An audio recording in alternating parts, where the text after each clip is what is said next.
Hi, MJ Clemenco here, psychotherapist and life coach. Tonight is the third video about marriage, and the topic is going to be on sex. It isn't just for people who are married, it's for any couple, dating, partners, or married. One of the stereotypes that exists is that men are like this and women are like that. That's really not true.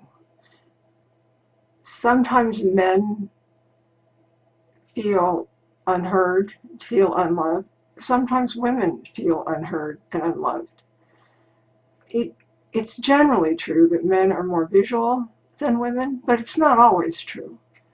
So don't fall into the trap of assuming something about your partner. Everybody in a relationship wants to feel desired, wants to feel desirable. If you've been together for a while, you can take that for granted. Take it for granted that your partner knows that you find them desirable. It's really not the case. And so it's important to remember to hug your partner, tell them that you desire them, tell them that you love them. I'm sure you can think of better things to do or say than I can think of at the moment, but it is letting your partner know that you find them desirable. It is very important because that actually translates into other areas of the relationship. For instance, if a woman doesn't feel like she's desired by her partner, she might not say anything, but she might do something that I would call passive aggressive. Let's say that she was going to fix dinner that night, and she says she has a headache and she can't fix dinner, and it's late, and you're hungry.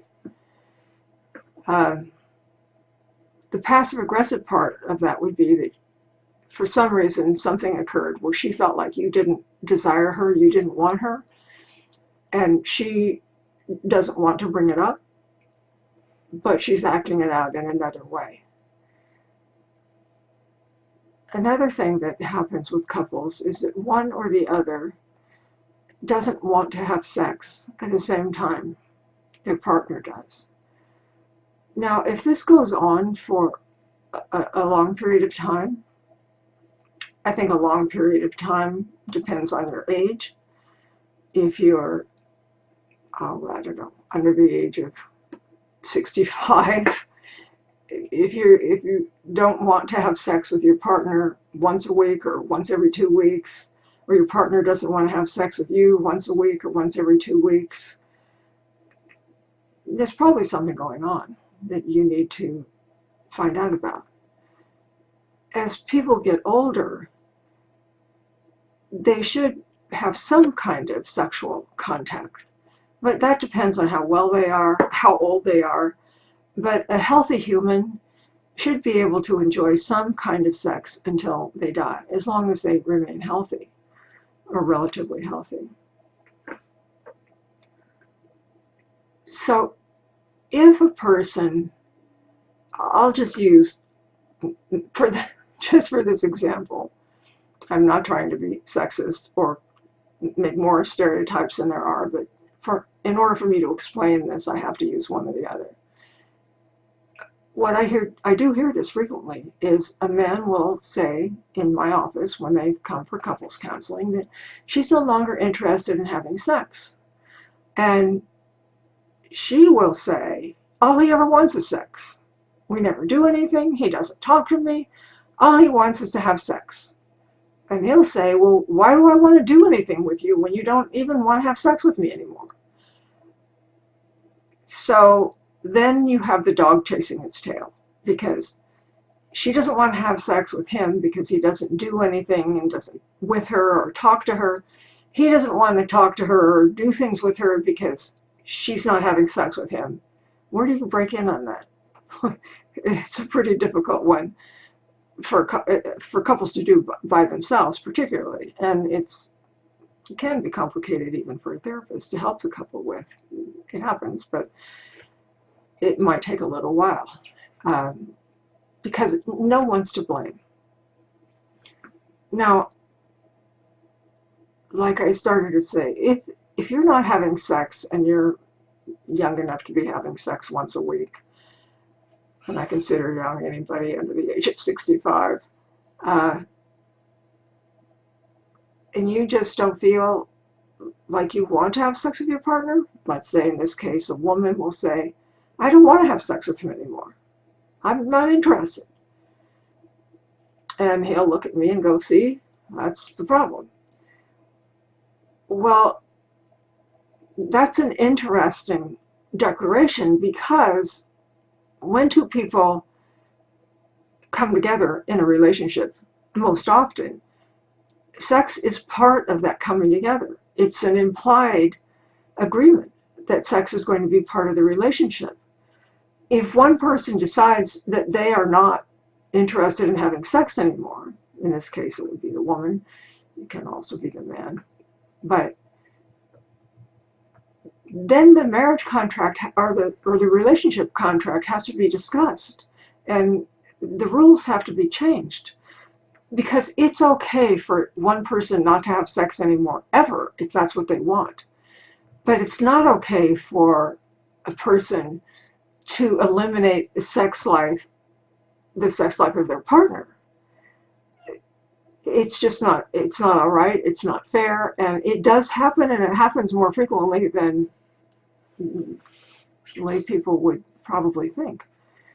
So one of the things that I ask couples to do is, if one or the other is just absolutely done with sex, had enough of it, he or she can get over it, then I suggest that we rewrite the contract together. And part of that contract has to be, or should be, that the person who wants to have sex but is not going to have sex with his or her partner anymore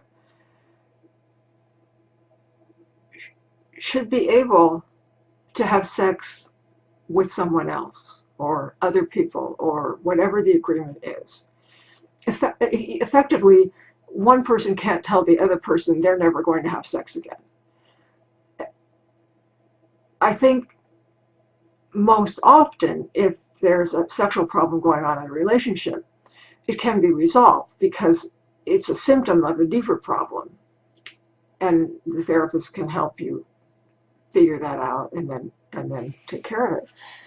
But as I said before, it does happen that somebody decides they just don't want to have sex anymore.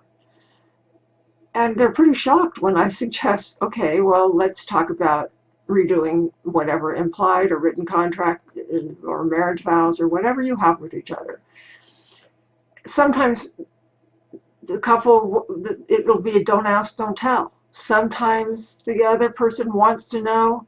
I don't usually think that's a good idea because it just inspires jealousy in a person that doesn't want to have sex, but actually is not looking for their partner to go have sex with someone else. But it is something to think about. Now, I am not recommending that anybody in a relationship who hasn't had sex with their partner in a while assume that their partner never wants to have sex with them again and goes out and is unfaithful. That is absolutely not what I'm talking about. So what I'm talking about is something that's much more serious. If your sex life has gotten pretty sparse, one of the things to look at is, how do you initiate or engage in sexual activity? It is generally true that women like to do things with their partner. They like to feel engaged. They like to feel like they're having a good time. I mean, they like to generally feel like the relationship is fine and that they are appreciated, they are desired. Very often men want to have sex so they can feel that kind of connection, that kind of intimacy. It is through the act of sex that they're able to access their deeper feelings, their softer, more tender, connected feelings. And that's why it isn't right when a woman says all he ever wants to do is have sex, as if he's some kind of an animal. Because very often it's that he wants to connect, and that's how he connects. Now, he's not aware that that's not how she connects. So he can't do anything about him wanting to connect and she doesn't want to connect, because he doesn't know that if he took her to the movies, if he cooked dinner with her, if he cuddled with her, kissed her, complimented her, that's big. Complimenting your partner is really important. Um, and conversely, she can't know. She can't know that he doesn't know that she needs something different than what he needs to feel close and to feel intimate. So when a woman feels close to her partner, she wants to have sex. Very often, a man wants to have sex to feel close to his partner. It's an important thing to talk about. When people have hurt feelings, of course they don't want to have sex, but they need to find out what's hurting, what's wrong, and they need to be able to do that using the fair fight format and mirroring. If you don't, it's just a keg of dynamite waiting to be lit. This is one discussion that needs to be done very carefully in a structure that is not going to further hurt someone's feelings. So talking in I sentences is important. Um, Not blaming or shaming your partner, not getting defensive. It's a discussion to find out, okay, why are we not having sex? And it's not anybody's fault. What's going on? There could be something going on. She may say, you never help with the kids, and it makes me mad. And so why would I want to have sex with you? Well, he could fly off the handle and get mad back, but it's not going to create sex in the relationship, that's for sure. Or he could do some mirroring, some active listening, and say, okay, so you're upset with me because you don't feel like I help with the kids enough, and that makes you not want to have sex with me. And then if she says, yes, that's what I said, and let's hope she's using fair fight rules too, then you can go ahead and say what you feel about it, which is, I feel, in this, I'm just going to make something up. It could be, well, I feel like every time I try to help with the kids, you basically tell me to butt out. You you want to have all the control over the kids, and I don't feel like I have any say-so in anything. So I just don't bother. Now, that really would be a revelation to her. But she would not, or you would not, be able to get defensive or angry about it. So sometimes the lack of sex in a relationship is just a symptom. Sometimes in a relationship, one person really doesn't want to have sex, and it's not a symptom. In that case, the marriage contract or the relationship agreement needs to be changed so that the person who has not given up sex actually doesn't have to give it up because his or her partner has decided to do that. There's a lot more to say about sex, and I'll be talking about that later. But for now, good night.